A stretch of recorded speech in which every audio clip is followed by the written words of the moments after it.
bandong maghatag ug kahon kanimo. Ingon man ang iyang anak, aron mayroong anak na makagad kanimo. Isugyan ko sa pagbigo kung kaugalingon diha kanimo.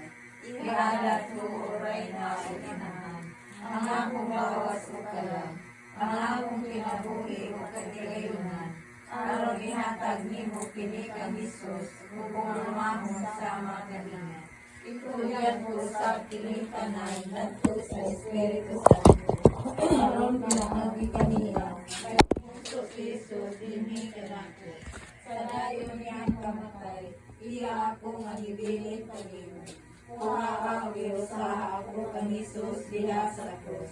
Masinugtanon sa amahan, o magtinuhanon sa pagbuot sa Espiritu, diha sa gugma. Maghali unta siya sa akong kinabuhi o sa katauhan, o pinagi sa Espiritu. Mahimong pagay o paghimaya sa amahan. Amen.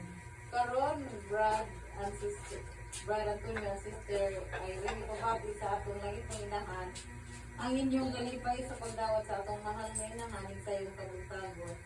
Nga kamong pamilya ang gipili aron makiguban kaninyo ang atong langit ng inahan. Salamat. Salamat sa pag-uwi. Karuban na ito. Ano na karoon sa tawagan, salamat.